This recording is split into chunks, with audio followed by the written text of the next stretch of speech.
Welcome to Krishna Reddy academy అండి. మన Krishna Reddy academy అనేది ఇప్పటికే మీకు అనేక మోడల్ పేపర్ చేస్తూనే ఉంది. ఇప్పటి వరకు ఒక 10 మోడల్ పేపర్ కూడా మీకు మన యూట్యూబ్ ఛానల్లో పెట్టడం జరుగుతుంది. సో ఇక్కడ నుంచి రిమైనింగ్ పేపర్స్ ఏవైతే ఉన్నాయో మన యాప్లో మీకు 100% లభిస్తాయి. అతి తక్కువ ఖర్చుతో మీకు మన యాప్లో పెట్టడం జరుగుతుంది. అండ్ మీకు ఫైనల్గా ముఖ్యంగా ఆఫ్లైన్లో చాలా క్లారిటీగా, యాప్లో కంటే ఇంకా మీకు ఆఫ్లైన్లో అయితే ఇంకా క్లారిటీగా దగ్గరుండి ప్రతి అంశాన్ని కూడా బోధించుకుని వెళ్ళడానికి సిద్ధమవుతున్నాం. మనం ఈరోజు మన కోసం తెలుసుకోవాలి అనుకుంటే మన యూట్యూబ్లో అనేక క్లాసెస్ కూడా ఉన్నాయి. అర్థమెటిక్ రీజనింగ్ అనే టాపిక్స్ కూడా మీరు పరిశీలించిన తర్వాత మీరు డైరెక్ట్గా వచ్చి మన అకాడమీకి జాయిన్ అవ్వచ్చు.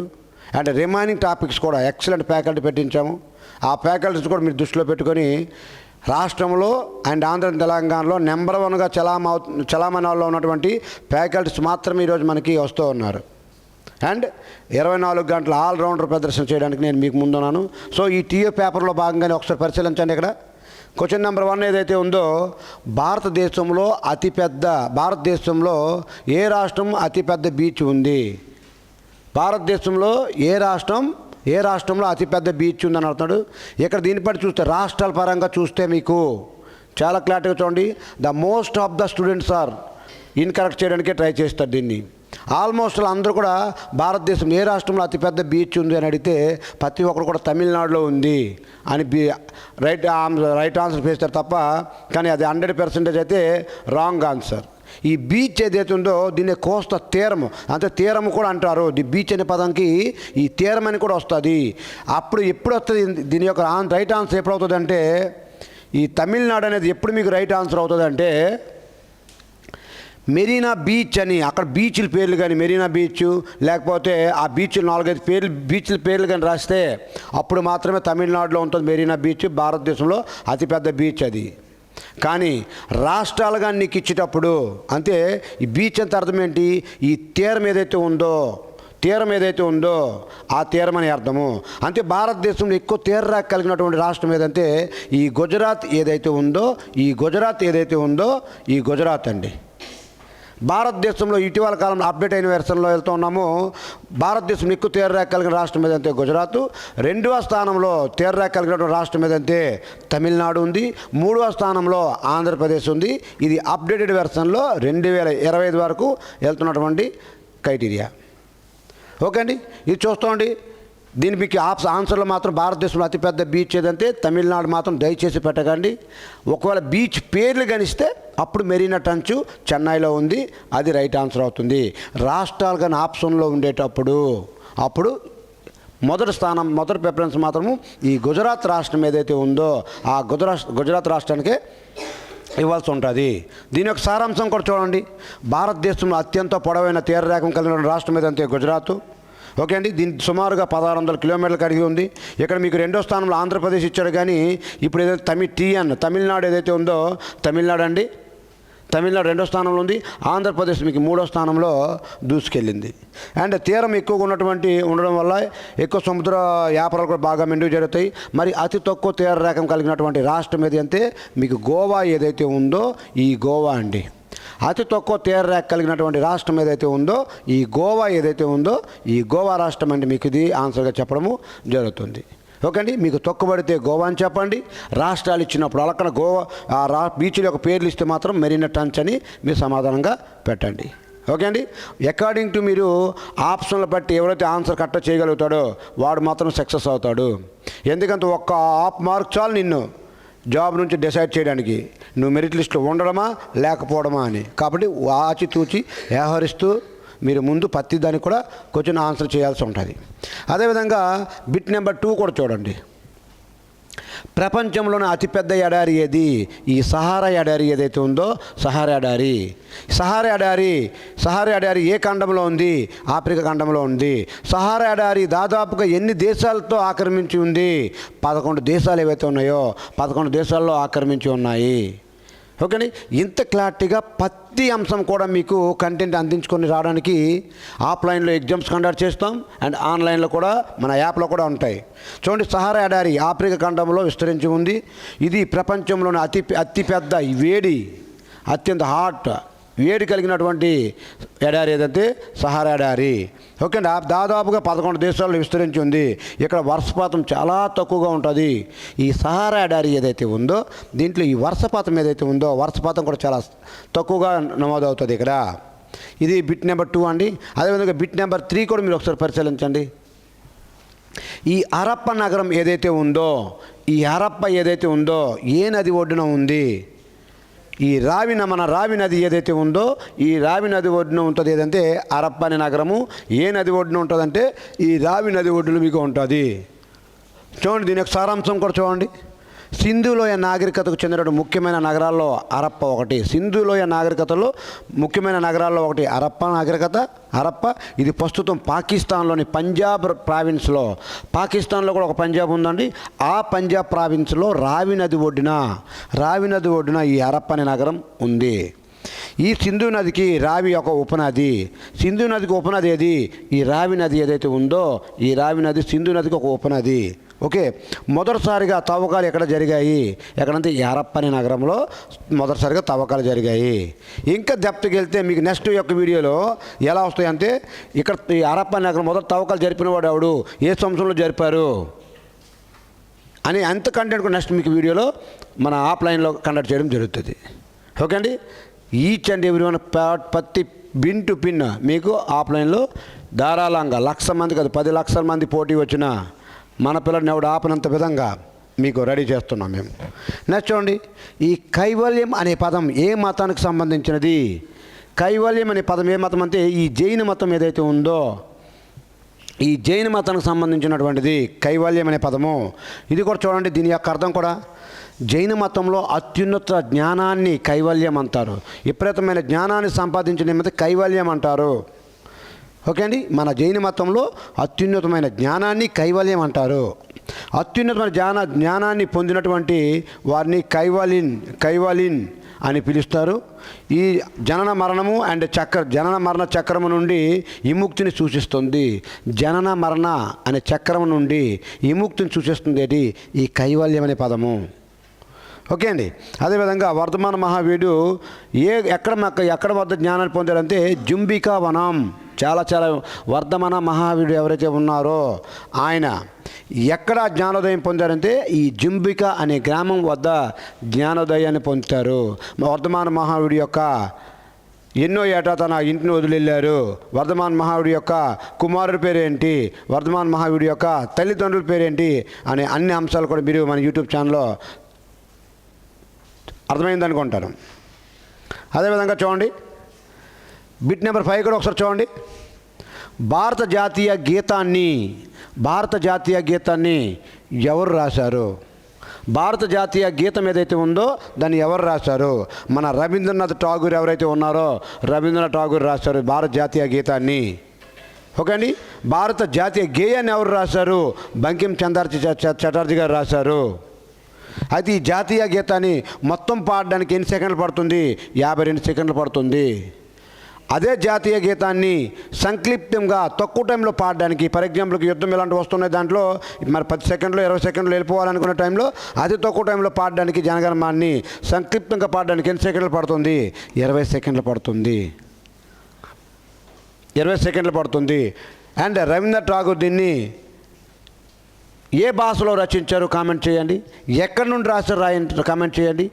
ఇదే జనగణమనాన్ని the morning song of India అనే పేరుతో ఏ ప్రాంతం నుంచి దాన్ని ఆంగ్లంలోకి అనువదించారో కామెంట్ రూపంలో మన యూట్యూబ్ ఛానల్లో తెలియజేయండి.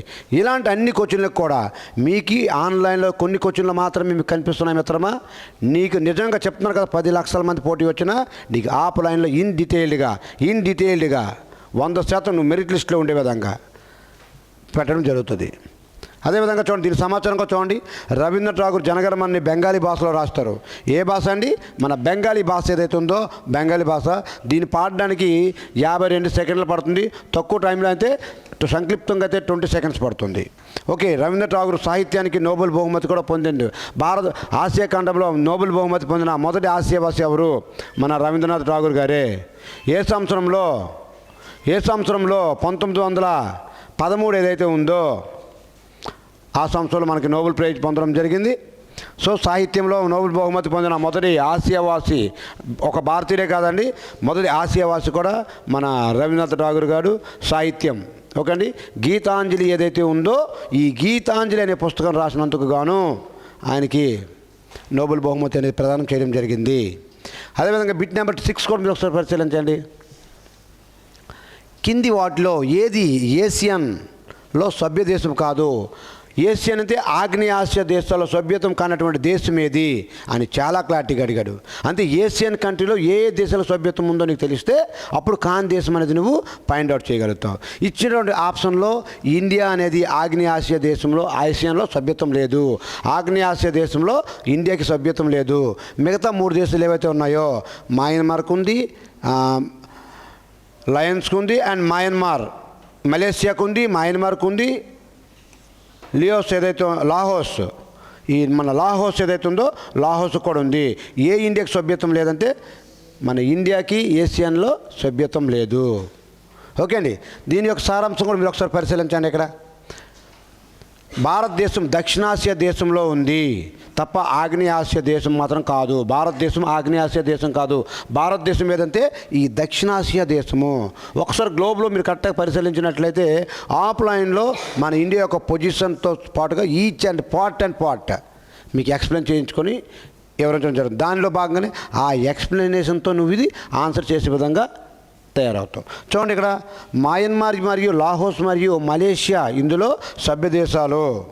ఈ ఏషియన్ యొక్క ప్రధాన కార్యాలయం ఎక్కడ ఉంది? జకర్తా. ఈ జకర్తా ఏదైతే ఉందో ఇండోనేషియా రాజధాని ఏదంటే జకర్తా. ఈ జకర్తాలో ఈ ఏషియన్ దేశం యొక్క ప్రధాన కార్యాలయం ఉంది అని ఎంత కోణంలో కూడా నువ్వు నేర్చుకొని వెళ్ళగలగాలి. ఓకే అండి. అదేవిధంగా చూడండి, భూమి యొక్క పైపొరలో అత్యధిక పరిమాణం లభించేటువంటి మూలకం అడిగాడండి. చూడండి, చాలామంది కూడా ఈ బిటికి 90% పీపుల్స్ కూడా రాంగ్ పెడతారు. ఏమని పెడతారంటే ఈ నైట్రోజన్ అని ఆన్సర్ పెడతారండి. నైట్రోజన్ కాదు. ఏంటంటే మీకు ఈ ఆక్సిజన్ ఏదైతే ఉందో ఈ మూలకాల్లో భూమి యొక్క వ్యాపార అత్యధిక పరిమాణంలో లభించేటువంటి మూలకం ఏది అంటే ఈ ఆక్సిజన్ ఏదైతే ఉందో భూమి పై పొరలో లభిస్తుంది. దీని యొక్క సారాంశం కూడా చూడండి. సార్ మరి నైట్రోజన్ ఏంటి సార్ అంటే వాయువు అండి. నైట్రోజన్ అనేది వాయువు. వాతావరణంలో ఎక్కువ మొత్తంలో ఉన్నటువంటి వాయువు ఏది? నైట్రోజన్. 78% ఆక్రమించి ఉంటుంది. మూలకం వేరు, వాయువు వేరండి. ఈ నైట్రోజన్ అనేది వాయువు. ఓకే అండి. ఇంత క్లారిటీగా ప్రతి అంశం కూడా మనకు ఫ్యాకల్టీస్ ఆఫ్లైన్లో ఇంకా క్లారిటీగా ఎక్స్ప్లెయిన్ చేయిస్తాం. చెప్తున్నాను కదా, 10 లక్షల మంది అండి, 10 లక్షలు కాదు 20 లక్షల మంది రాని మెరిట్ లిస్ట్లో ఉండే విధంగా మన కంటెంట్ అంటే ఉంటుంది. నీకు నేను 24 గంటలు నీ అందుబాటులో ఉండి నువ్వు ఎలాగ చేస్తే ఎదుటి వ్యక్తి పైన దాడి చేసి పైకి వెళ్ళగలవో ఆ టెక్నిక్స్ అని మనం నేర్పిస్తాము. కాబట్టి నేను 18 సంవత్సరాలకు ఏ విధంగా అయితే స్టేట్ టాపర్ని అయ్యానో నా దగ్గర చదివే ప్రతి పిల్లలను కూడా ఆ విధంగా చేయాలన్నదే నా ఆలోచన. సో చూడండి, దీని సారాంశం కూడా చూడండి. భూమి పై పొరను ఆక్సిజన్లో సుమారుగా 46% ఆక్రమించి ఉంటుంది. 2వ స్థానంలో సిలికాన్ ఉంటుంది. భూమి పై పొరలో ఎక్కువ స్థానంలో ఆక్సిజన్ ఉంటుంది, 2వ స్థానంలో ఏదో సిలికాన్ ఉంటుంది. అండ్ అల్యూమినియం అనేది అత్యధికంగా లభించేటువంటి లోహము. అల్యూమినియం అత్యధికంగా లభించేది ఏదైతే లోహం, అల్యూమినియం ఎక్కువగా లభించే లోహం ఏదంటే అల్యూమినియము. అండ్ ఈ నైట్రోజన్ అనేది వాతావరణంలో అత్యధికంగా ఉండేటువంటి వాయువు అండి. ఎంత శాతం ఉంటుందంటే 78% ఏదైతే ఉందో 78% వాయువు అనేది వాతావరణంలో ఆక్రమించి ఉంటుంది. మూలకం అడిగినప్పుడు మాత్రము ఆక్సిజన్ మొదటి స్థానంలో ఉంటుంది. 2వ స్థానంలో సిలికాన్ ఏదైతే ఉందో ఈ సిలికాన్ అనేది మీకు ఉంటుంది. ఓకే అండి. అదేవిధంగా చూస్తూ ఉన్నాడు బిట్ నెంబర్ 8 కూడా ఒకసారి పరిశీలించండి. ప్రపంచంలోనే అతిపెద్ద ద్వీప సమూహం ఏది? అనేక దీవులు, ఎక్కువ దీవులు కలిగినటువంటి ద్వీప సమూహం ఏదైతే మన ఇండోనేషియా ఏదైతే ఉందో, ఇండోనేషియా కోసం అదే చెప్పాం కదా జకర్తా. ఇండోనేషియా క్యాపిటల్ ఏదంటే జకర్తా ఏదైతే ఉందో జకర్తా. ఈ ఇండోనేషియా అతిపెద్ద ద్వీప సమూహం ఏదంటే ఇండోనేషియా ఏదైతే ఉందో ఇండోనేషియా. అదేవిధంగా చూస్తున్నాండి ఇండోనేషియా కోసం కూడా ఇండోనేషియాలో సుమారుగా 17,000 కంటే ఎక్కువ ద్వీపాలు ఉన్నాయి. కాబట్టి దీన్ని దీవుల సమూహము. దీవుల సమూహము. ఇది ఆగ్నేయాసియా దేశాల్లో ఉన్న దేశం. ఇది జపాన్ మరియు ఫిలిప్పీన్స్ కూడా ఈ ద్వీప సమూహ దేశాలే. జపాన్ మరియు ఈ ఫిలిప్పీన్స్ కూడా ఈ ద్వీప సమూహ దేశాలే. ద్వీప సమూహం అంటే సముద్రంలో దగ్గరగా ఉన్నటువంటి దీవులు. ఓకే అండి, ఇంత క్లారిటీగా ప్రతి బిట్ కూడా మీకు ఎక్స్ప్లెయిన్ చేయడానికి ఆల్రౌండర్ ప్రదర్శన ఏదైతే ఉందో చేసుకుంటూ వెళ్తూ ఉన్నాం. నెక్స్ట్ చూడండి, ఈ నాసిక్ కుంభమేళా ఏ నది ఒడ్డున జరుగుతుంది? ఈ నాసిక్ కుంభమేళా ఏదైతే ఉందో ఏ నది ఒడ్డున జరుగుతుంది? ఈ గోదావరి నది ఏదైతే ఉందో గోదావరి నది ఒడ్డున జరుగుతుంది. నాసిక్ కుంభమేళా ఏదైతే ఉందో ఈ గోదావరి నది ఒడ్డున జరుగుతుంది. సో దీని సారాంశం కూడా ఒకసారి మీరు పరిశీలించండి. గోదావరి నదిని దక్షిణ గంగా అని కూడా అంటారు. గోదావరి నదిని దక్షిణ గంగా అని కూడా అంటారు. భారతదేశంలో అతి పొడవైన నది అది గంగా నది. దాని పొడవు ఎంత? 25 గంగా నది. రెండవ స్థానంలో అతిపెద్ద నది ఏదంటే గోదావరి నది. అందుకే ఇది దక్షిణ భారతదేశంలో దక్షిణ గంగా అని పిలవబడేటువంటి నది అది గోదావరి నది ఏదైతే ఉందో గోదావరి నది. ఇది మహారాష్ట్రలోని నాసిక్ అనే పట్టణం వద్ద 12 ఏళ్ళకు ఒకసారి కుంభమేళా జరుగుతుంది. మహారాష్ట్రలోని నాసిక్ నగరం నాసిక్ పట్టణం వద్ద ప్రతి 12 సంవత్సరాలకు ఒకసారి ఈ కుంభమేళా ఏదైతే ఉందో కుంభమేళా జరుగుతుంది. ఈ కుంభమేళా భారతదేశంలో హరిద్వార్. ఈ కుంభమేళా అనేది భారతదేశంలో ఎక్కడ జరుగుతుంది?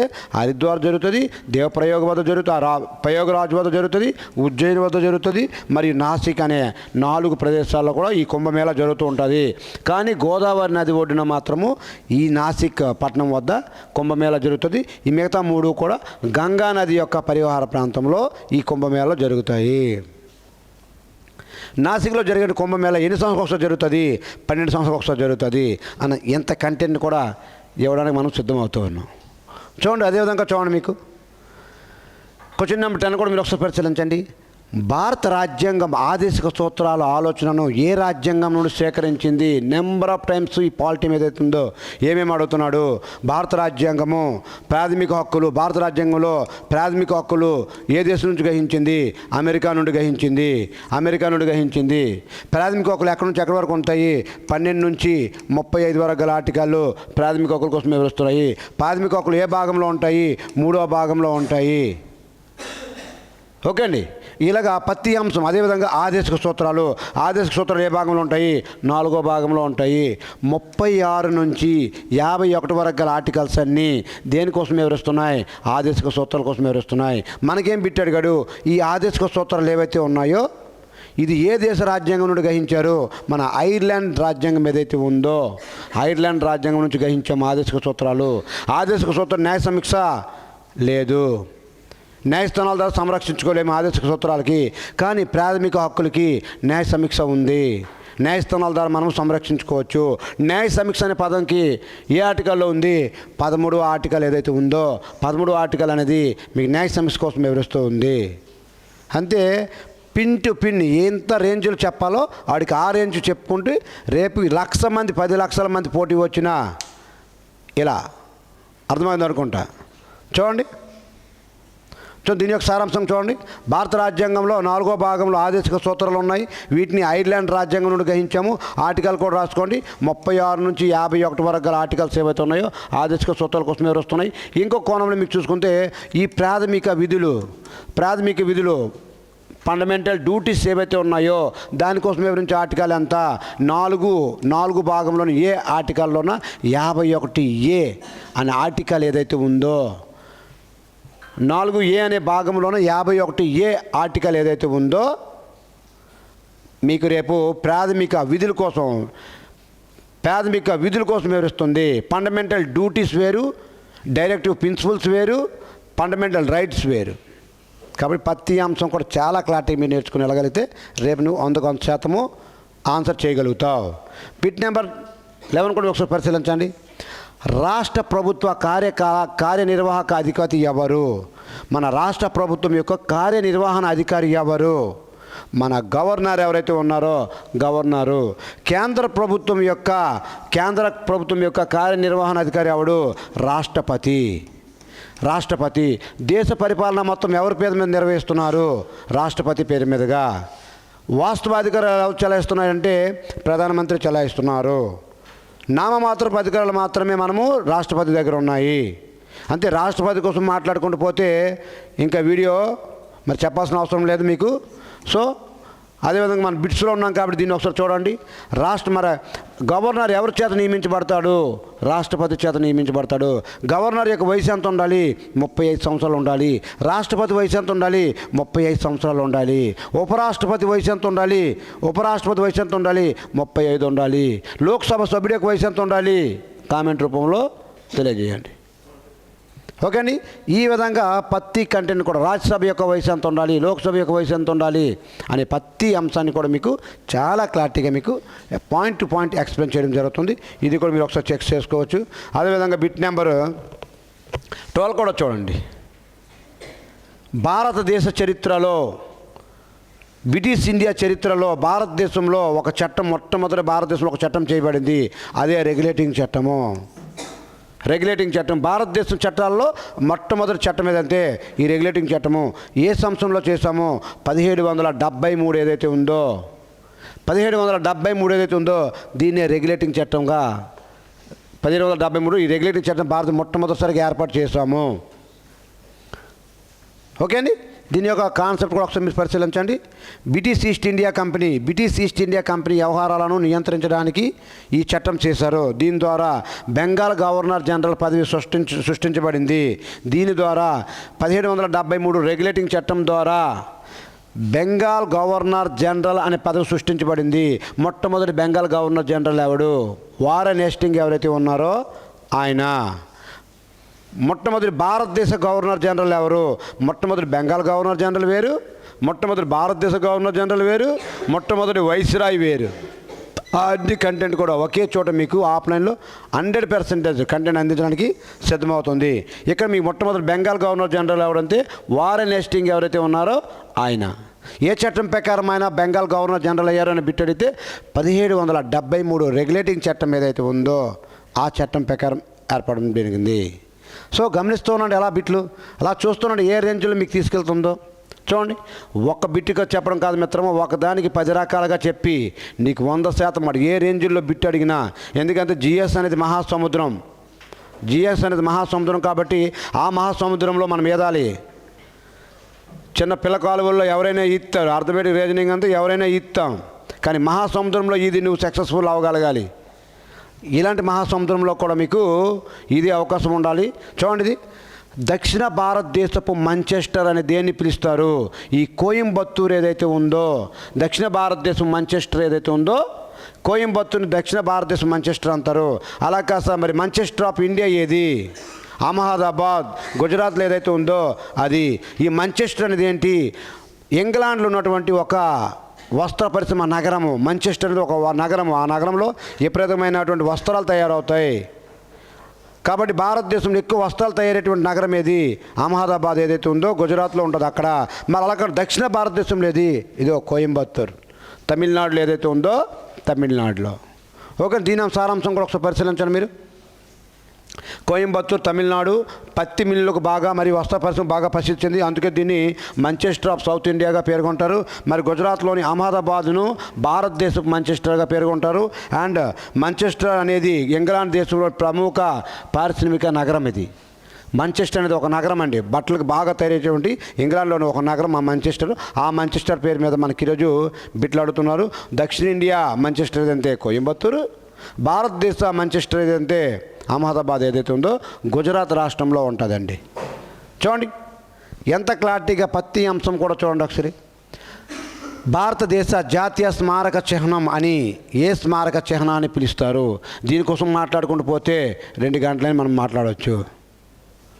చూడండి, భారతదేశ జాతీయ చిహ్నం అని స్మారక చిహ్నం అని ఏ చిహ్నాన్ని పిలుస్తారు? ఇండియా గేట్ ఏదైతే ఉందో ఇండియా గేట్ని పిలుస్తారు. సార్ గేట్వే ఆఫ్ ఇండియా దేనికోసం వచ్చింది సార్? గేట్వే ఆఫ్ ఇండియా ముంబైలో ఉంటుందండి. గేట్వే ఆఫ్ ఇండియా ముంబైలో ఉంటుంది.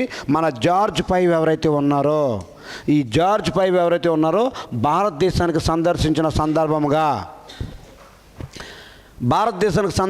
సందర్భంగా ఇతర దేశం యొక్క రాజు భారతదేశంలోకి ఓపెన్గా ఆహ్వానించకూడదు, ఒక ద్వారం నుంచి ఆహ్వానించాలి అని ఒక సాంప్రదాయంతో ఆ జార్జ్ పై కోసము 1911 సంవత్సరం ఏదైతే ఉందో, 1911 సంవత్సరం ఏదైతే ఉందో ఆ జార్జ్ పైకి గుర్తుగా ఆయనకి ఆ గేట్ నుంచి ఆహ్వానించడానికి, ద్వారం నుంచి ఆహ్వానించడానికి ఈ ముంబై అనే నగరం ఏదైతే ఉందో, ముంబై నగరంలో గేట్వే ఆఫ్ ఇండియాని మీకు ఏర్పాటు చేయడం జరిగింది. సార్ మనకు బిట్ ఏమి అడిగారు సార్, భారతదేశ జాతీయ స్మారక చిహ్నం ఏది? గేట్వే ఆఫ్ ఇండియా గేట్ ఏదైతే ఉందో ఇండియా గేట్ నిర్మించగల కారణాలు ఏంటి? ఈ ఇండియా గేట్ ఏదైతే ఉందో నిర్మించడం గల కారణాలు ఏంటి? మొదటి ప్రపంచ యుద్ధం ఏదైతే ఉందో 1914 నుంచి 1918 వరకు మొదటి ప్రపంచ యుద్ధం జరిగింది. ఈ మొదటి ప్రపంచ యుద్ధంలో ఇంగ్లాండ్ దేశం తరపున మన భారతీయ సైనికులు కొన్ని వేల మంది చనిపోవడం జరుగుతుంది. వారి యొక్క జ్ఞాపకార్థం అందుకే ఇండియా గేట్ మీద ప్రతి ఒక వ్యక్తి పేరు కూడా రాసి ఉంటుంది. చిన్న పెద్ద గేట్లో ప్రతి చిన్న పేరు కూడా ప్రతి వ్యక్తి పేరు కూడా రాసి ఉంటుంది అక్కడ. అందుకే ఈరోజు ఇండియా గేట్ ముందు మన జ్యోతి ఏదైతే ఉందో ఆరిపోకుండా ఈ భూమి ఉన్నంత వరకు, భారతదేశం ఉన్నంత వరకు అక్కడ నిరంతరం కూడా అక్కడ జ్యోతి వెలుగుతూనే ఉంటుంది. ఇలా మాట్లాడుకుంటూ పోతే ఇంకా గంట మాట్లాడవచ్చు. సో ఆ మన యొక్క సైనికుల యొక్క జ్ఞాపకార్థం భారతదేశంలో ఈ స్మారక చిహ్నాన్ని ఏర్పాటు చేయడం జరిగింది. అదే ఇండియా గేట్. ఎక్కడుంది? ఢిల్లీలో ఉంది. సార్ మరి గేట్వే ఆఫ్ ఇండియా ఎక్కడ ఉంది? ముంబైలో ఉంది. చెప్పాను కదండి, జార్జ్ పై భారతదేశానికి వచ్చిన సందర్భంగా ముంబై అనే నగరంలో గేట్వే ఆఫ్ ఇండియా, అతన్ని ఒక గేట్ నుంచి ఆహ్వానించాలని ఒక దీంతో ఒక రాజుని ఓపెన్గా ఆహ్వానించకూడదు అని చెప్పి ఒక గేట్ నుంచి, ద్వారం నుంచి వచ్చింది. అది గేట్వే ఆఫ్ ఇండియా అక్కడ ఉంటుంది. ప్రతిది కూడా మీకు రెడ్ ఫోర్ట్ అవ్వచ్చు, రాజ్ఘాట్ అవ్వచ్చు, మహాత్మా గాంధీ యొక్క సమాధి పేరు రాజ్ఘాట్. అంతే. ఈ వీడియో అనేది లెంతీగా అవడం వల్ల ఆప్షన్స్ కూడా మీకు ఇవ్వలేకపోతున్నాం. లేకపోతే ఈ ఆప్షన్స్ కోసం మాట్లాడితే ఇంకా ఈ వీడియో 3-4 గంటలు కూడా అయ్యే ఛాన్స్ ఉంది. కాబట్టి రెడ్ ఫోర్ట్ మీకు తెలిసిందే, మొఘల్లో అత్యున్నతమైన కట్టడము. షాజహాన్ ఎవరైతే ఉన్నారో ఈ రెడ్ ఫోర్ట్ని నిర్మిస్తారు. ఆఫ్లైన్లో మిత్రమా దాని పుట్టుపూర్వతలు మొత్తం ఆప్షన్తో సహా మాట్లాడుకుని ఎక్స్ప్లెయిన్ చేయడానికి రెడీ అవుతున్నాం. ఓకే అండి. ఇది బిట్ నెంబర్ 14 ఏదైతే ఉందో 14, ఇది కూడా మీరు ఒకసారి చెక్ చేసుకోండి. అదేవిధంగా బిట్ నెంబర్ 15 చూడండి. ప్రపంచ పర్యావరణ దినోత్సవాన్ని ఎప్పుడు జరుపుకుంటారు? జూన్ 5న జరుపుకుంటారు. మీరు కామెంట్ చేయండి. భారతదేశ పర్యావరణ దినోత్సవం ఏ రోజున జరుపుకుంటారు? మన యూట్యూబ్ ఛానల్లో మన కామెంట్ చేయండి. మీకు కంటెంట్ కానీ నచ్చి మీకు 100% సిలబస్ ఉంటుంది అనుకుంటే దయచేసి కొద్దిగా మన యూట్యూబ్ ఛానల్ సబ్స్క్రైబ్ చేసుకొని లైక్ చేసి మీ ఫ్రెండ్స్ కూడా షేర్ చేయండి. 100% నచ్చితే మిత్రమా, నచ్చకపోతే చేయొద్దు మిత్రమా. చూడండి, దీని యొక్క సారాంశం కూడా మీరు ఒకసారి పరిశీలించండి. పర్యావరణ పరిరక్షణపై అవగాహన కల్పించడానికి దీన్ని జరుపుకుంటారు. ప్రపంచ ఐక్యరాజ్య సమితి దీన్ని 1974 సంవత్సరం నుంచి ఈ జూన్ 5ని ప్రపంచ పర్యావరణ దినోత్సవంగా జరుపుతున్నాం. చూడండి, నెక్స్ట్ ఏప్రిల్ 22 ఏదైతే ఉందో దారిద్ర్య దినోత్సవం ఏదైతే ఉందో, ఎర్త్ డే ఏదైతే ఉందో ఎర్త్ డే జరుపుకుంటాం ఏప్రిల్ 22. చాలా ఇంపార్టెంట్, లాస్ట్ టైం అడిగిన బిట్టు.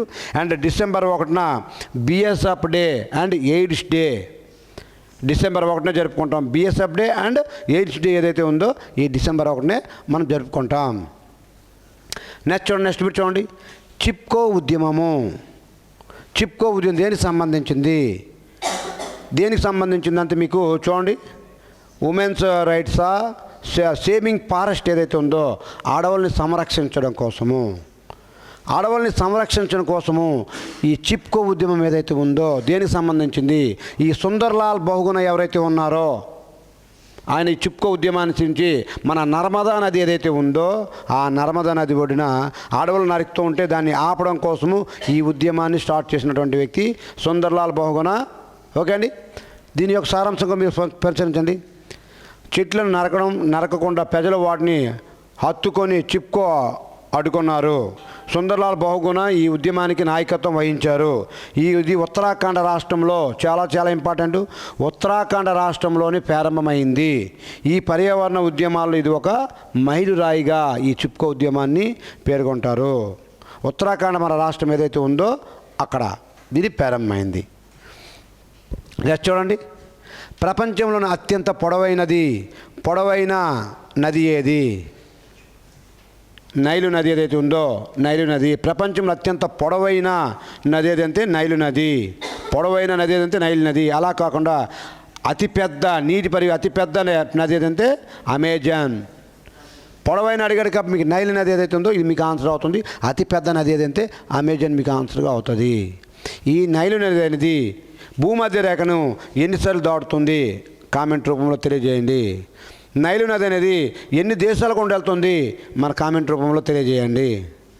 వీటన్నిటికి సమాధానం కూడా నీకు ఆఫ్లైన్లో 100% దొరుకుతుంది మిత్రమా. వాడు ఏ రేంజ్కి వెళ్ళి పేపర్ తయారు చేసినా చూడండి. నెక్స్ట్ బిట్ కూడా చూడండి. మీకు పింక్ సిటీ అని ఏ నగరాన్ని పిలుస్తారు? మన జైపూర్ ఏదైతే ఉందో, జైపూర్ నగరాన్ని, జైపూర్ ఏదైతే ఉందో జైపూర్ నగరాన్ని పింక్ సిటీ అని పిలుస్తారు. చూడండి. రాజస్థాన్, జైపూర్ రాజస్థాన్ రాష్ట్ర రాజధాని ఏదంటే జైపూరు. ఇక్కడ భవనాలని గులాబీ రంగులో. వేల్స్ దేశం రాజు ఎవరైతే జైపూర్ నగరాన్ని సందర్శించినప్పుడు ప్రతి నగరానికి ప్రతి బిల్డింగ్ కూడా ఈ గులాబీ రంగు వేయడం జరిగింది. గులాబీ నగరం అంటే ఆ నగరంలో ఎప్పుడు గులాబీ పూస్తాయని కాదండి, ప్రతి ఒక్క బిల్డింగ్ కూడా ఆ గులాబీ కలర్ అని వేయడం జరిగింది. ఎటు నుండి చూసినా దాన్ని గులాబీ కలర్లో రంగులో కనిపిస్తుంది కాబట్టి దాన్ని గులాబీ నగరం పింక్ సిటీ పిలవడం జరిగింది. మరి జైపూర్ నగరం ఎవరు నిర్మించారు? సవాయ్ జైసింగ్ ఎవరైతే ఉన్నారో ఈ జైపూర్ నగరాన్ని నిర్మించారు. జైపూర్ని భారతదేశపు ప్యారిస్ అని కూడా అంటారు. భారతదేశపు ప్యారిస్ అని ఏ నగరాన్ని అంటారు? జైపూర్ని అంటారు. మరి ప్యారిస్ యొక్క ప్రత్యేకత ఏంటి? ఫ్రాన్స్ దేశం యొక్క రాజధాని ఏదైతే ఉందో ప్యారిస్. ఈ ప్యారిస్ అనేది ఏ నది ఒడ్డునుంది? ఈ సీన్ నది ఏదైతే ఉందో, నాగార్జున సోనాలి బిందుని తన కళతో చూసుకొని దాటిస్తాడు కదా, అదే నది. ఈఫిల్ టవర్ ఒడ్డున ఈ సీన్ నది ఉంటుంది. మీరు ఒకసారి ఆ సినిమా కూడా చూడవచ్చు. ఓకే అండి. చూడండి. ఇది చంద్రుడిపై కాలు మోపిన మొదటి మానవుడు ఎవడు? ఏ దేశస్థుడు అని బిట్ అడగవచ్చు. చంద్రుడిపై కాలు మోపిన మొదటి మానవుడు ఎవడు? నా బిట్ చూడండి. అంతరిక్షంలోకి వెళ్ళిన మొదటి మానవుడు ఎవడు? అంతరిక్షంలోకి వెళ్ళిన మొదటి మహిళ ఎవరు? అంతరిక్షంలోకి వెళ్ళిన మొదటి మానవుడు ఎవడు? Yuri Gagarin. అంతరిక్షంలోకి వెళ్ళిన మొదటి మహిళ ఎవరు? Valentina Tereshkova. She's belongs to Russia. ఆయన యూరీ గగరిన్ కూడా రష్యా దేశం ఏదైతే ఉన్నారో. అంతే ఈ ప్రపంచంలో అంతరిక్షంలోకి వెళ్ళిన మొదటి ఘనత మన రష్యా వారు సాధించారు. ఎందుకంటే దాని యొక్క టెక్నాలజీ పరంగా ప్రపంచంలోనే టాప్గా ఉండేది ఒకప్పుడు, కాబట్టి ఇప్పుడు కూడా ఉంది. సో అంతరిక్షంలోకి వెళ్ళిన మొదటి వ్యక్తి యూరీ గగరిన్ 1961 సంవత్సరంలో. అతనికంటే ముందు లైకా అని కుక్కను కూడా పంపించారు. Valentina Tereshkova, she's also Russia. మీరు అంతరిక్షంలోకి వెళ్ళారు కదా అని చెప్పి దృఢమైన సంకల్పంతో అమెరికా దేశానికి చెందినటువంటి వ్యక్తులు ఎవరైతే ఉన్నారో ఈ నీల్ ఆర్మ్స్ట్రాంగ్ చంద్రమండలం పైన కాలు మోపిన మొదటి వ్యక్తిగా గుర్తింపు పొందాడు. రెండవ వ్యక్తి ఎవరు? మొత్తం ముగ్గురు వెళ్తారు. ఒక ఫ్లైట్లో తిరుగుతూ ఉంటారు. ఒక ఆయన దీంట్లో ఇంకొకరు. ఫస్ట్ ఒక నీల్ ఆర్మ్స్ట్రాంగ్ అంతరిక్షంలో మన చంద్రుపైన మొదటి కాలు పెడతాడు. ఓకే అండి. ఇన్ని రకాల బిట్లన్నీ కూడా మీరు నేర్చుకుంటూ వెళ్ళాలి. ఏ సంవత్సరంలో అడుగు పెడతారో కూడా ఒకసారి సారాంశం కూడా చూడండి అమ్మా. ఈ నీల్ ఆర్మ్స్ట్రాంగ్ 1969లో అపోలో 11 అనే ఓము నౌక ద్వారా, అపోలో 11 మైండ్లో ఫిక్స్ అయిపోవాలి. నీ పదాల ప్రతి పదం కూడా ఫిక్స్ అయిపోవాలా. అపోలో 11 అనే ఓము నౌక ద్వారా చంద్రుడిపైన కాలు మోపారు. నెక్స్ట్ బాజ్ ఆల్డిన్ అనేవాడు చంద్రుడిపైన రెండో వ్యక్తి అడుగుపెట్టినాడు. వ్యక్తి ఎవరంటే చంద్రమండలం పైన అడుగుపెట్టిన రెండో వ్యక్తి ఎవరంటే బాజ్ ఆల్డిన్ ఎవరైతే ఉన్నాడో ఆయన. యూరీ గగరిన్ అంతరిక్షంలోకి వెళ్ళిన మొదటి వ్యక్తి. ఓకే అండి. ఇలాంటి అంశాలన్నీ కూడా మీకు ఎక్స్ప్లెయిన్ చేయడము జరిగింది.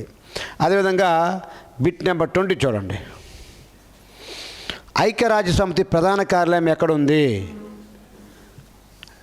న్యూయార్క్ ఏదైతే ఉందో న్యూయార్క్లో ఉంది. ఐక్యరాజ్య సమితి ఎప్పుడు ఏర్పడింది? 1945 అక్టోబర్ 24వ తేదీ ఏదైతే ఉందో అక్టోబర్ 24వ తేదీన ఐక్యరాజ్య సమితి ఏర్పడడం జరిగింది. ఈ ఐక్యరాజ్య సమితికి భారతదేశం ఏ సంవత్సరంలో సభ్యత్వం పొందింది? ఇదే 1945లో సభ్యత్వం పొందింది. ఐక్యరాజ్య సమితి ఏర్పడినప్పుడు ఎన్ని దేశాలు ఉన్నాయి? 50 దేశాలు ఉన్నాయి. ఐక్యరాజ్య సమితి ఏర్పడినప్పుడు ఎన్ని దేశాలు ఉన్నాయి? 51 దేశాలు ఉన్నాయి. 51వ దేశం ఏది? పోలాండ్.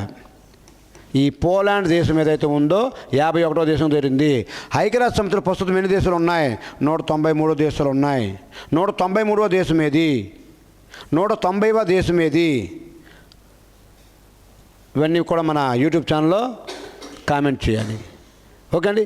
దీని యొక్క పూర్తి డేటా ఏదైతే ఉందో మన యాప్లో నీ కంటికి అద్దినలాగా ఇత్ డయాగ్రామ్స్తో మిత్రమా, ఇత్ డయాగ్రామ్స్తో అప్డేటెడ్ వెర్షన్లో నీ కళ్ళ ముందు చూసి నువ్వు మైండ్లో ఫిక్స్ అయిపోయేంత రేంజ్లో నేర్పించడం జరుగుతుంది. ఓకే అండి. ఇది బిట్ నెంబర్ 20. చూడండి, ఈ టీఏ పేపర్ ఏదైతే ఉందో 3 పార్ట్లుగా డివైడ్ చేయడం జరిగింది. పార్ట్ నెంబర్ 1లో 20 బిట్లు జీకే ఉంటాయి.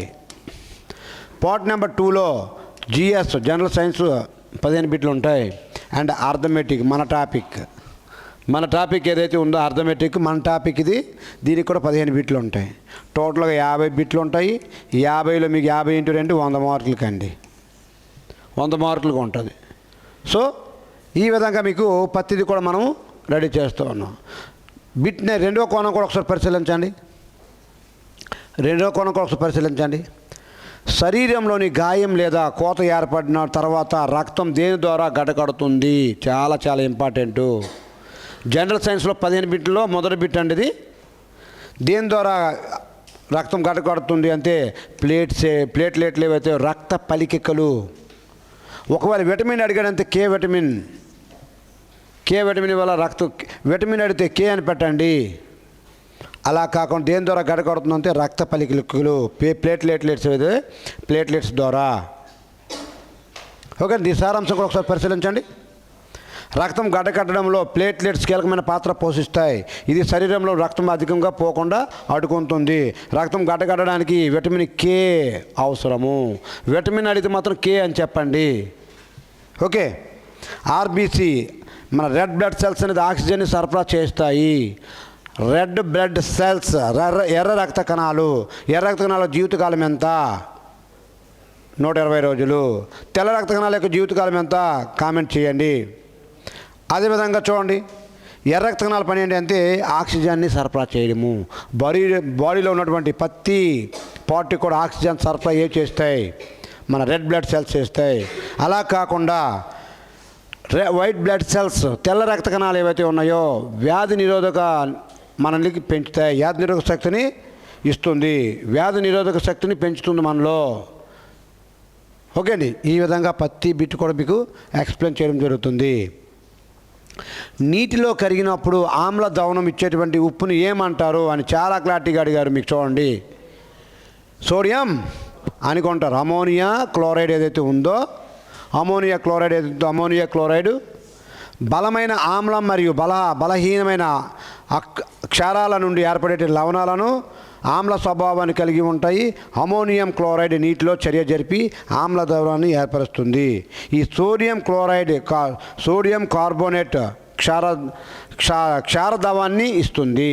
ఈ సోడియం కార్బోనేట్ ఏదైతే ఉందో క్షారద్రవాన్ని ఇస్తుంది. చాలా జాగ్రత్త మీరు మైండ్లో పెట్టుకోవాలి. ఓకే అండి. అదేవిధంగా చూడండి బిట్ నెంబర్ 23 కూడా మీరు పరిశీలించండి. బాక్సైట్ను ఏ పరిశ్రమలో ముడిగా ఉపయోగిస్తారు? బాక్సైట్ను ప్రధానంగా అల్యూమినియం ఏదైతే ఉందో అల్యూమినియంలో ఉపయోగిస్తారు బాక్సైట్ను.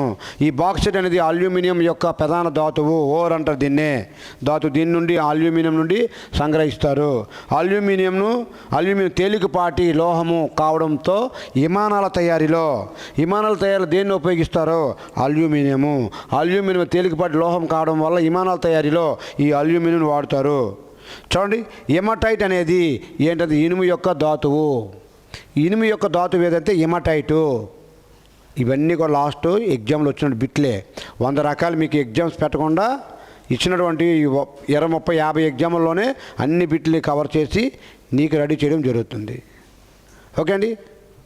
ఇది గమనిస్తూ ఉండండి. ఇది నెక్స్ట్ 1965లో కణాన్ని ఎవరు కనుగొన్నారు? రాబర్ట్ హుక్ ఎవరైతే ఉన్నారో రాబర్ట్ హుక్ రాబర్ట్ హుక్ ఒక సామాన్య మైక్రోస్కోప్ను ఉపయోగించి కణాన్ని కనుగొన్నారు. ఒక సామాన్యమైన మైక్రోస్కోప్ను ఉపయోగించి కణాన్ని కనుగొన్నారు. ఇతను ఓక్ చెట్టు, ఏ చెట్టు బెరడుతోని కార్క్ మొక్కల్లో చిన్న గదులు వంటి నిర్మాణాలను చూశారు. ఏ చెట్టు అంటే ఓక్ చెట్టు ఏదైతే ఉందో ఓక్ చెట్టు. వీటిని సెల్ అని కూడా పెట్టారు. రాబర్ట్ బ్రౌన్ కేంద్రకాన్ని కనుగొన్నాడు. కేంద్రకాన్ని ఎవరు కనుగొన్నాడు అంటే రాబర్ట్ బ్రౌన్. కేంద్రకాన్ని ఎవరు కనుగొన్నాడు రాబర్ట్ బ్రౌన్ అమ్మ. ఓకేనా? ఈ విధంగా మీకు ప్రతి బిట్ కూడా ఎక్స్ప్లెయిన్ చేయడం జరుగుతుంది. బిట్ నెంబర్ 25 కూడా మీరు ఒకసారి పరిశీలించండి. ఏమన్నాడు, మనం ఏం చేయాలో. ఆమ్ల వర్షం ఏర్పడడానికి కారణం ఏమిటి? ఆమ్ల వర్షం ఏర్పడడానికి గల కారణం ఏంటి? మన ఎయిర్ పొల్యూషన్ ఏదైతే ఉందో, వాయు కాలుష్యం. ఎయిర్ పొల్యూషన్ ఏదైతే ఉందో, వాయు కాలుష్యం ఏదైతే ఉందో అదండి.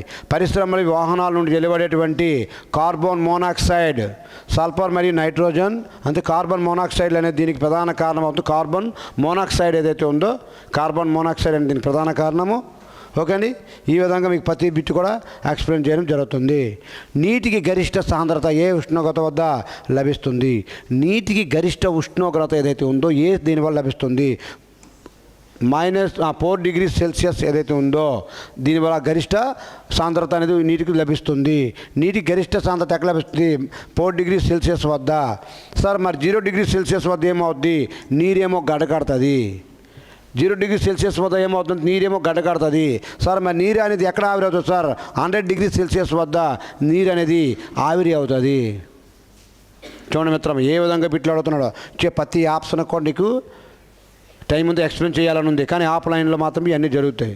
ఎందుకంటే సమయం చాలదు. నీకే 2 గంటలు అంతే, 2 గంటల అని నువ్వే అడుగుతావు. కాబట్టి ఇది చూడండి. అదే కంటెంట్ ఉంది, ఎంత రేంజ్ అయినా చూస్తారనుకోండి, అది సెకండరీ. నెక్స్ట్ చూడమ్మా. తేనెటీగల పెంపకం అనేది దేన్ని పెంచే ప్రక్రియ? తేనెటీగలు పెంచేటువంటి ప్రక్రియ. హనీ బీస్ ఏదైతే ఉన్నాయో హనీ బీస్, దీని సారాంశం కూడా చూడండి. తేనె మరియు మైనం కోసం తేనెటీగలను పెంచడాన్ని ఎపికల్చర్ అంటారు. తేనె మరియు మైనం కోసం తేనెటీగలను పెంచడాన్ని ఏమంటారు అంటే ఎపికల్చర్ అంటారు. తేనెటీగల పెంపకాన్ని ఏమంటారు? ఎపికల్చర్ అంటారు. లాస్ట్ టైం ఆ డైరీ అడిగిన బిట్టు. అలా కాకుండా పట్టు పురుగుల పెంపకాన్ని ఏమంటారు? సెరికల్చర్ అంటారు. అదేవిధంగా చేపల పెంపకాన్ని ఏమంటారు? పిసికల్చర్ అంటారు. అదేవిధంగా గ్రామీణ ప్రాంతాల్లో ఇది ఒక మంచి ఉపాధిగా లభిస్తుంది, ఈ పిసికల్చర్ కూడా. చూడండి చూడండి ఏ విధంగా బిట్స్ వస్తున్నాడో. ప్రపంచంలో అత్యంత వేగంగా పెరిగే మొక్క ఏది? ఎదురు మొక్క ఏదైతే ఉందో అది. ఎదురు మొక్క ఏదైతే ఉందో అది. దీని సారాంశంగా చూడండి. ఎదురు ఒక రకమైన గడ్డి జాతికి చెందినటువంటి మొక్క. ఎదురు ఏ జాతికి చెందిన మొక్క అని రేపు బిట్టు అడిగే ఛాన్స్ ఉంది. ఎదురు అనేది ఏ జాతికి చెందినటువంటి మొక్క? గడ్డి జాతికి చెందిన మొక్క. ఇది కొన్ని రోజుల్లోనే చాలా ఎత్తు పెరుగుతుంది. కొన్ని రకాల ఎదుర్లు మొక్కలు రోజుకు మీటర్ వరకు కూడా పెరుగుతాయి. రోజుకు మీటర్ వరకు కూడా పెరుగుతాయి. దీన్నే పేదవాడి కలప. దీన్ని ఏమంటారంటే పేదవాడి యొక్క కలప ఏదంటే ఎదురు ఏదైతే ఉందో ఎదురండి. ఓకే. అదేవిధంగా మీరు చూస్తున్నాండి, కంటెంట్ చూస్తున్న మిత్రం, మీ కంటెంట్ నచ్చితే మాత్రం మీ ఫ్రెండ్స్ అందరికీ షేర్ చేయండి. మన యూట్యూబ్ ఛానల్ కూడా సబ్స్క్రైబ్ చేసుకోండి. ఈ పాలిటీ అనే అంశం ఏదైతే ఉంటుందో మన యూట్యూబ్ ఛానల్కి వెళ్ళి ఒకసారి చెక్ చేయండి. ఒక్కసారి చూసావంటే నీ లైఫ్లో నువ్వు మర్చిపోయినంత విధంగా కంటెంట్ మీకు చెప్పుకుంటూ వెళ్తూ ఉన్నాం. అండ్ అర్థమెటిక్ రీజనింగ్ అయితే మరి తిరిగి చెప్పాల్సిన అవసరం లేదు. కాబట్టి చూడండి. స్టెయిన్లెస్ స్టీల్ సాధారణంగా 14% లేదా అంతకంటే ఎక్కువ ఏది ఉంటుంది, దేంట్లో ఉంటుంది అని చాలా క్లారిటీగా అడిగాడు. చూడండి. నిక్రోమ్, అదే క్రోమియం ఏదైతే ఉందో ఈ క్రోమియం, ఇనుముకి క్రోమియం మరియు నికెల్ కలిపి స్టెయిన్లెస్ స్టీల్గా తయారు చేస్తారు. ఇనుముకి క్రోమియం మరియు నికెల్ కలిపి స్టెయిన్లెస్ స్టీల్గా తయారు చేస్తారు. క్రోమియం వల్ల స్టీల్కు తుప్పు పట్టకుండా ఉండే గుణం ఉంటుంది. ఈ క్రోమియంకి స్టీల్కు తుప్పు పట్టకుండా ఉండేటువంటి గుణము ఉంటుంది. అదేవిధంగా చూడండి. ఈ నికెల్ నికెల్ ఏడ్ చేస్తున్నంత దానికి గట్టిదనాన్ని ఇస్తుంది. దీన్ని వంట పాత్రలు మరియు శస్త్రచికిత్సా పరికరాల తయారీలో ఉపయోగిస్తారు. ఓకే. ఇది క్రోమియం. బిట్ నెంబర్ 30 కూడా చూడండి. ఈ కింది వాటిలో ఏది రసాయన మార్పు కాదు? ఈ కింది వాటిలో ఏది రసాయన మార్పు కాదు? పీజింగ్ ఆఫ్ ద వాటర్ ఏదైతే ఉందో ఇది రసాయన మార్పు కాదు. నీరు గడ్డ కట్టడము అనేది రసాయన మార్పు కాదు. నీరు అనేది గడ్డ కట్టడము అనేది రసాయన మార్పు కాదు. చూడండి, నీరు మంచుగా మారడం అనేది భౌతిక మార్పు మాత్రమే. భౌతిక మార్పు మాత్రమే తప్ప నీరు అనేది గడ్డ కట్టడం భౌతిక మార్పు తప్ప రసాయనిక మార్పు కాదు. దీనికి కొత్త పదార్థం ఏర్పడదు. పాలు పెరుగ్గా మారుతుంది. చూడండి, ఈ పాలు పెరుగ్గా మారడము రసాయనిక మార్పే. పాలు పెరుగ్గా మారడము రసాయనిక మార్పే. పండ్లు తవ్వకానికి పండ్లు పక్వానికి రావడం కూడా రసాయనిక చర్యే. ఆహారం జీర్ణం కావడం కూడా రసాయనిక చర్యే. కానీ వాటర్ అనేది గడ్డకట్టడం అని మాత్రము రసాయనిక చర్య కాదు. ఇది ఒక భౌతిక చర్య. ఇది ఒక భౌతిక చర్య ఏదైతే ఉందో భౌతిక చర్య. పండ్లు అధ్యయనాన్ని ఏమంటారు? ఈ పోమోలజీ ఏదైతే ఉందో పోమోలజీ, పండ్ల అధ్యయనాన్ని ఏమంటారంటే ఈ పోమోలజీ ఏదైతే ఉందో పోమోలజీ అంటారు. పండ్లు సాగు మరియు వాటి యొక్క రకాల గురించి చేసేటువంటి అధ్యయనాన్ని పోమోలజీ అంటారు. మరి పుష్పాల కోసం అధ్యయనం చేసే శాస్త్రాన్ని ఏమంటారు? ఆంతాలజీ అంటారు. పుష్పాల కోసం అయితే ఆంతాలజీ అంటారు. గడ్డి జాతుల గురించి చేసేటువంటి అధ్యయనం ఏమంటారు? ఆగ్రోస్టాలజీ అంటారు. అండ్ మొక్కల జీవిత చక్రాల గురించి చేసేది ఏమంటారు? పెనాలజీ. మొక్కల యొక్క జీవిత చక్రాల గురించి చేసే శాస్త్రాన్ని ఏమంటారు? పెనాలజీ ఏదైతే ఉందో పెనాలజీ. ఇవన్నీ కూడా ఎందుకు పెట్టాము అంటే లాస్ట్ ఎగ్జామ్లో వచ్చినటువంటి బిట్లే కాబట్టి దీన్ని కూడా పెట్టడం జరిగింది. పరిశీలిస్తున్నాండి. క్వశ్చన్ నెంబర్ 32, రక్తపోటును ఏది నియంత్రిస్తుంది అని చాలా క్లారిటీగా అడిగాడు. ఈ రక్తపోటు ఏదైతే ఉందో దేన్ని నియంత్రిస్తుందో అడ్రినల్ గ్రంథి. ఈ అడ్రినల్ గ్రంథి ఏదైతే ఉందో రక్తపోటును నియంత్రిస్తుంది. మైండ్లో ఫిక్స్ అయిపోవాలి. మైండ్ రిలాక్స్ ఉంచడానికి లేదు. వీడియో చూస్తున్నప్పుడే నీ మైండ్ ఫిక్స్ అయిపోవాలి. ఇక్కడే మొత్తం కూడా మైండ్లో సేవ్ చేయడానికి ట్రై చేయండి. అడ్రినల్ గ్రంథి కిడ్నీల పైన ఉంటుంది. అడ్రినల్ గ్రంథి ఎక్కడ ఉంటుంది? కిడ్నీల పైన ఉంటుంది. అడ్రినల్ అనేది హార్మోన్లను విడుదల చేసి ఒత్తిడి సమయంలో బీపీని నియంత్రిస్తుంది. దీన్ని ఫైట్ ఆఫ్ ఫ్లైట్ అని కూడా అంటారు దీన్ని, అడ్రినల్ గ్రంథిని. ఇది థైమాస్ గ్రంథి రోగనిరోధక శక్తికి సంబంధించినది. థైమాస్ గ్రంథి యొక్క రోగనిరోధక సంబంధించినది ఈ అడ్రినల్ గ్రంథి. నెక్స్ట్ బిట్ కూడా చూడండి. గాలిలో 0 డిగ్రీ సెల్సియస్ వద్ద ధ్వని వేగం ఎంత ఉంటుంది? 332 మీటర్ పర్ సెకండ్ ఏదైతే ఉందో 332 మీటర్ పర్ సెకండ్ ఏదైతే ఉందో ఉంటుంది. నెక్స్ట్ చూడండి. ధ్వని వేగం ఉష్ణోగ్రత పెరిగే కొద్దీ పెరుగుతుంది. ధ్వని వేగం అనేది ఉష్ణోగ్రత పెరిగే కొద్దీ పెరుగుతుంది. సాధారణ గది ఉష్ణోగ్రత వద్ద సుమారుగా 340 నుంచి 344 మీటర్ పర్ సెకండ్ వేగం ఉంటుంది. గది ఉష్ణోగ్రత వద్ద మనం చెప్తున్న గది ఏదైతే ఉందో ఇప్పుడు ఈ గది ఉష్ణోగ్రత వద్ద 340 నుంచి 344 మీటర్ పర్ సెకండ్ వరకు ఉంటుంది. ఓకే అండి. చూడండి, ధ్వని వేగం ఉష్ణోగ్రత పెరిగితే ఏమవుతుంది? పెరుగుతోంది. ధ్వని శూన్యంలో ప్రయాణించలేదు. ధ్వని అనేది శూన్యంలో ప్రయాణించలేదు. ధ్వని వేగం ఘన పదార్థాల్లో అత్యధికంగా ఉంటుంది. ధ్వని వేగం దేంట్లో ఎక్కువగా ఉంటుంది? ఘన పదార్థాల్లో ఎక్కువగా ఉంటుంది అని ఎంత క్లారిటీగా ఈ ధ్వని అనే టాపిక్ వచ్చినప్పటికి అంత క్లారిటీగా మన సార్లు కూడా మీకు ఎక్స్ప్లెయిన్ చేయడం జరుగుతుంది. అదేవిధంగా చూడండి, ఎలక్ట్రికల్ హీటర్ యొక్క మూలకము ఏ లోహంతో తయారు చేస్తారు? ఈ నిక్రోమ్ ఏదైతే ఉందో ఈ నిక్రోమ్తో తయారు చేస్తారు. ఆప్షన్ డి ఏదైతే ఉందో అది మీకు ఆన్సర్ చెప్పడం జరుగుతుంది. నిక్రోమ్ అనేది ఒక నికిల్ మరియు క్రోమియం యొక్క మిశ్రమ లోహము. దీనికి అధిక నిరోధకత ఉంటుంది కాబట్టి వీటిని వేడి ఎక్కువగా విడుదల చేస్తుంది. అధిక ఉష్ణోగ్రత వద్ద కూడా త్వరగా కరగదు. నెక్స్ట్ వీటి కూడా పరిశీలించండి. ఆమ్ల ద్రవణంలో నీలి లిట్మస్ కాగితాన్ని ఉంచినప్పుడు ఏ రంగులోకి అది మారుస్తుంది అని మీకు బిట్టు చాలా క్లారిటీగా అడగడం జరిగాడు. కానీ దీనికి కూడా చూడండి ఆన్సర్ మీకు ఎరుపు రంగుగా రెడ్గా మారుస్తుంది. ఆమ్లాలు నీలి లిట్మస్ కాగితాన్ని ఎరుపు రంగులోకి మారుస్తాయి. ఇది కూడా మీరు ఒకసారి ఆపి వీడియో కూడా చెక్ చేసుకోండి. బిట్ నెంబర్ చూడండి. పార్ట్ 1 పార్ట్ 2 కూడా అయిపోయింది. పార్ట్ 3 ఏదైతే ఉందో మీకు అర్థమెటిక్ అండి. చాలా క్లారిటీగా అడిగాడు. దీన్ని చూడండి ఎంత స్మార్ట్గా చేయొచ్చు. 18 వస్తువుల యొక్క ధర 18 వస్తువుల యొక్క అమ్మకపు ధర 15 వస్తువుల యొక్క 18 వస్తువుల యొక్క ధర 15 వస్తువుల యొక్క అమ్మకపు ధరకు సమానము. 18 వస్తువుల యొక్క కొన ధర the cost price of okay తెలుగులో కొద్దిగా ఇది పడిందండి. If the cost price of the 18 articles is equal to the selling price of the 15 articles, the selling price of the 15 articles అంటే 18 వస్తువుల యొక్క కొన్న వేల ఈజ్ ఈక్వల్ టు 15 వస్తువుల యొక్క సెల్లింగ్ ప్రైస్కి సమానము. అయితే ఫైండ్ ద ప్రాఫిట్ పర్సంటేజ్, లాభం ఎంత. అంతే టాపిక్ చెప్పినప్పుడు చాలా క్లారిటీగా చెప్పాము. నీ పక్కన ఉండేవాడు నీవాడు కాదు. అంతే ఈ సిపి పక్కన 18 ఉంది కాబట్టి సిపి విలువ 18 అవదు. సిపి ఏమవుతుంది ఈజ్ ఈక్వల్ టు అవతల ఉన్న అంకె ఏదైతే ఉందో అదే అవుతుంది. అంతే సిపి ఈజ్ ఈక్వల్ ఎంత వచ్చింది 15 వచ్చింది. మరి ఎస్పి ఎంత వచ్చింది, ఎస్పీ ఎంత దీని పక్కన ఉంది కాదు ఇది అంతా 18 వచ్చింది. అంతే 15 కాస్ట్ ప్రైస్ ఎంత 15, సెల్లింగ్ ప్రైస్ ఎంత 18.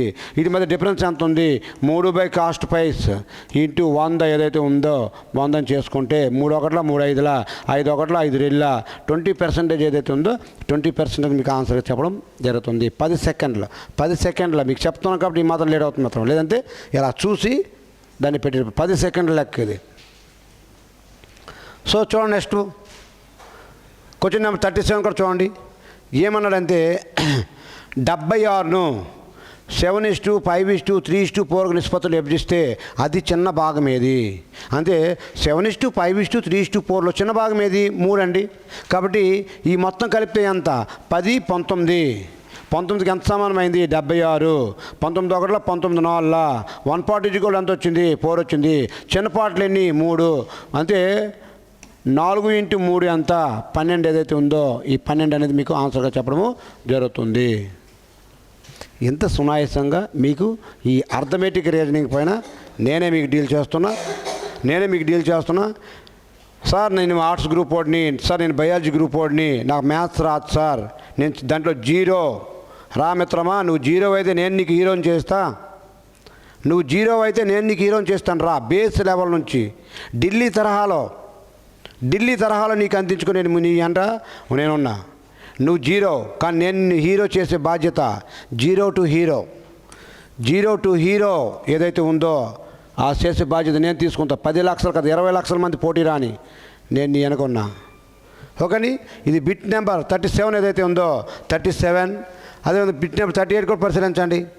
ఏమన్నాడంటే 2950లో 29,503లో 5 యొక్క స్థానం విలువ మరియు 32,071లో 7 యొక్క స్థానం విలువ మధ్య గల వ్యత్యాసం ఎంత, డిఫరెన్స్ ఎంత అని చాలా క్లారిటీగా అడిగాడు.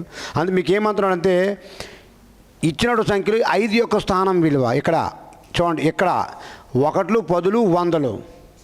అంటే 503 ఉంది కదండి, 503 తీసుకోకూడదండి. 1, 10, 100 అంటే ఎంత స్థానంలో ఉంది 500లో ఉంది. మరి 7 అనేది ఏ స్థానంలో ఉంది 1, 10 స్థానంలో ఉంది. కాబట్టి 71 తీసుకోకూడదు, 1 అంతే 7 మాత్రమే తీసుకోవాలి. 10 స్థానంలో ఉంది కాబట్టి 7 మాత్రం 7 యొక్క స్థానంలో 10లో ఉంది. అప్పుడు 500 నుంచి 7 తీస్తే ఎంత 493. అదే డిఫరెన్స్, వ్యత్యాసం డిఫరెన్స్ 493 ఏదైతే ఉందో 493 దీనికి ఆన్సర్ ఇవ్వడం జరిగింది. ఎంత సింపుల్గా కూడా బిట్ అడిగాడు మీకు. దీంట్లో ఈజీగా మీరు అర్థం చేసుకుని వెళ్ళిపోవచ్చు. అదేవిధంగా బిట్ నెంబర్ 39 కూడా ఒకసారి పరిశీలించండి. ఒక దుకాణదారుడు ఒక వస్తువు ధరను 1280 రూపాయలకి నిర్ణయించాడు. చూడ మిత్రమా, అంటే ఎంఆర్పి ఈజ్ ఈక్వల్ అంటున్నాడు 1280 రూపాయలు అన్నాడు నిర్ణయించే. తద్వారా 10% డిస్కౌంట్ ఇచ్చాడు.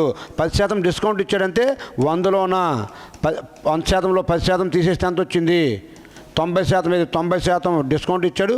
ఇంకేమన్నాడు, అతనికి డిస్కౌంట్ ఇచ్చినప్పటికీ కొన్న ధర పైన 20% లాభం వస్తుంది. 100కి 20 కలిపి ఎంత 120.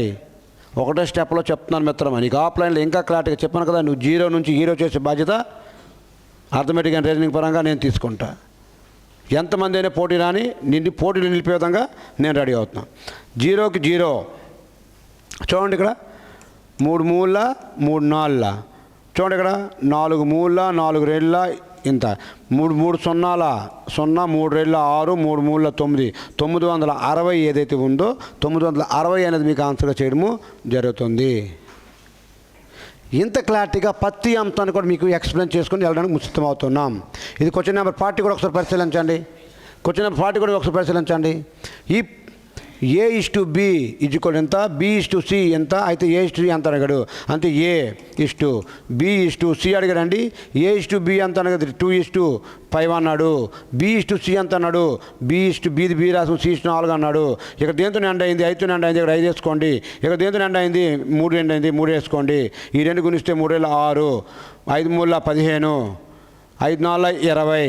అంతే. మనకేం అడిగాడంటే A/C అడిగాడు. A/C అడిగాడు. A ఎంత 6, C ఎంత 10, C ఎంత 20, 2 3 2 10, 3:10 ఏదైతే ఉందో 3:10 ఏదైతే ఉందో ఇది మీకు ఆన్సర్ చెప్పడం జరుగుతుంది. సార్ మరి B ఎందుకు కనుగొన్నారు సార్? రేపు పొద్దున నీకు B అడిగినా నువ్వు సమాధానం చెప్పడానికి. ఓకే, ఈ రేంజ్లో మీకు కంటెంట్ అనేది ఎంత స్మార్ట్గా పోతుంది. చూడండి మిత్రమా, ఈ పర్సెంటేజ్లో 2/5ని పర్సెంటేజ్లో మార్చుతున్నాడు. భిన్నాల్లో ఉన్నప్పుడు పర్సెంటేజ్లో మార్చాలంటే ఇంటూ 100 చేయాలని చాలా క్లారిటీగా చెప్పాము. 5 1 5 2 20 2 అంతా 40% ఏదైతే ఉందో 40% అనేది దీనికి ఆన్సర్గా మీకు చేయడం జరుగుతుంది. ఓకే, ఇది క్వశ్చన్ నెంబర్ 41. అదేవిధంగా క్వశ్చన్ నెంబర్ 42 కూడా ఒకసారి పరిశీలించండి. What is the value of √196? ఇలా చూసి ఆన్సర్ పెట్టి వెళ్ళిపోవడమే. ఈ రూట్స్ అనే కాన్సెప్ట్ ఏదైతే ఉందో మన యూట్యూబ్ ఛానల్లో ఉంది, ఒకసారి మీరు పరిశీలించండి. దీన్ని ఇలా స్మార్ట్గా చేసి వెళ్ళిపోవచ్చు. క్వశ్చన్ నెంబర్ 43 కూడా చూడండి. ఒక దీర్ఘచతురస్రం ఉంది.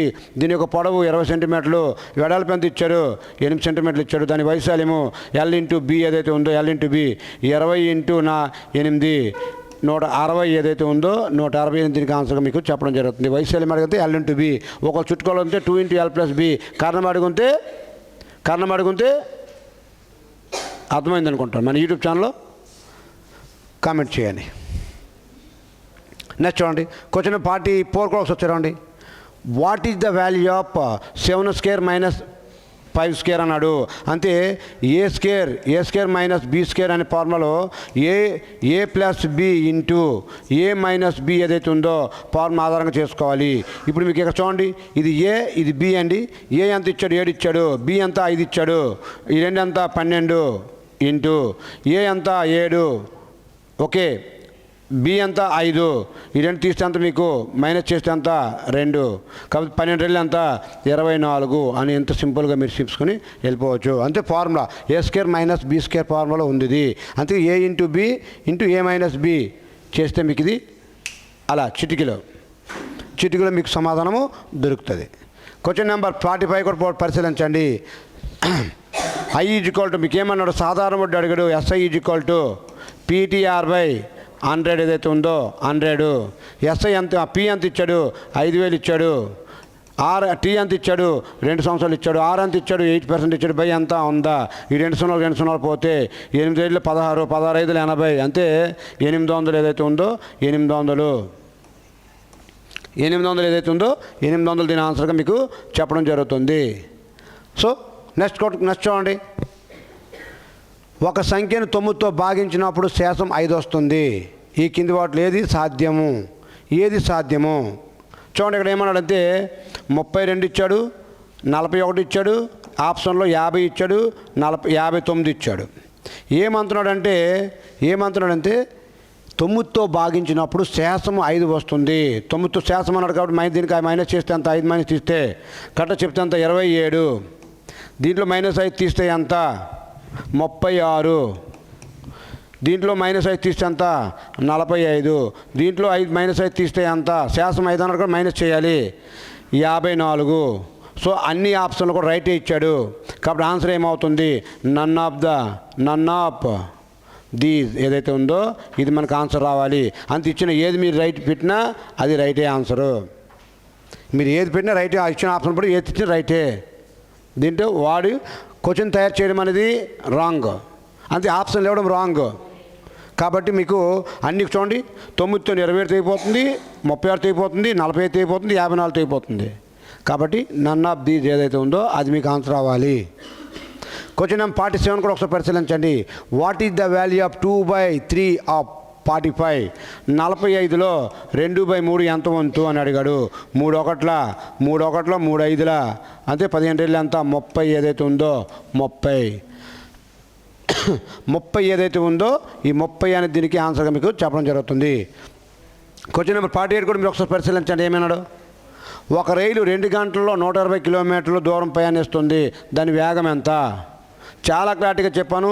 టోటల్ అంటే డిటిఎస్ ఫార్ములా ఏదైతే ఉందో డిటిఎస్ ఆఫ్లైన్లో చాలా క్లారిటీగా నీ మైండ్కి అసలు దీనికి ఇంత 1 సెకండే, దీనికి ఆలోచన 1 సెకండ్, ఒకే 1 సెకండ్. గంటలకి ఆ మొత్తం దూరానికి కానీ క్యాన్సిల్ అయిపోతే అంత 2 ఒకటిలో 2 60. ఆన్సర్ ఎంత? 60 km/h.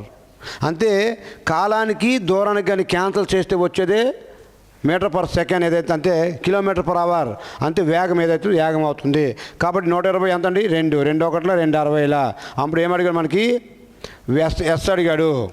Yes = distance by time చేస్తే మీకు ఎంత? 60 వస్తుంది. 60 km/h అనేది, ఎందుకంటే గంటలు ఉంది కిలోమీటర్లు ఉంది కాబట్టి మరి మార్చాల్సిన అవసరం ఎట్ లేకుండా సింపుల్ చెప్పాడు. క్వశ్చన్ నెంబర్ 49 కూడా చూడండి. ఒక దుకాణదారుడు ఒక వస్తువును 900 రూపాయలకు అమ్మితే 20% లాభం పొందాడు. అంటే 900 రూపాయలకు అమ్మితే 20% లాభం పొందాడు. ఇది ఎంతకు సమానము? 120% సమానము. కాస్ట్ బై సాల్వేజ్ సిక్వేల్ ఎంత? కొనవేల ఎంత అన్నాడు? 100% సమానము. కాబట్టి ఒకసారి చూడండి 0కి 0 పోయింది.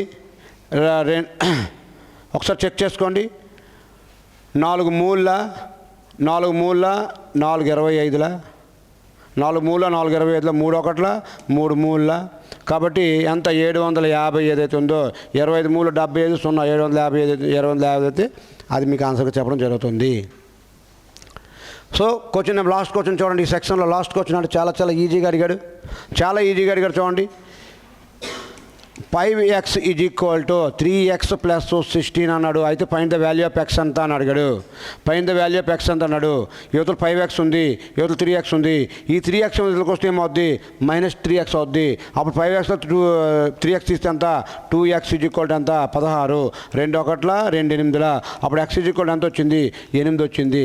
ఇదే మీ ఆన్సరు. అంతే. దీనికి మీకు చెప్తున్నాక టైం పడుతుంది మిత్రం, లేదంటే 1 సెకండ్లో నీకు ఆఫ్లైన్లో నేర్పించి జీరో నుంచి హీరోని చేసే రెస్పాన్సిబిలిటీ అథమెటిక్ అండ్ రీజనింగ్ పరంగా మనం తీసుకెళ్తున్నాం. సో నిజంగా నీకు 2026లో నీ తల్లిదండ్రుల్లో వెలుగు నింపాలి, నువ్వు దేశ సేవలో ఉండాలి, రాష్ట్ర సేవలో ఉండాలి అనుకుంటే మాత్రము వీడియో చూసిన మరుక్షణమే నీ పేరెంట్స్తో మాట్లాడించి రా, 100% నీకు జాబ్ ఇచ్చేలా చేస్తాను. Thank you very much. జై హింద్, జై భారత్.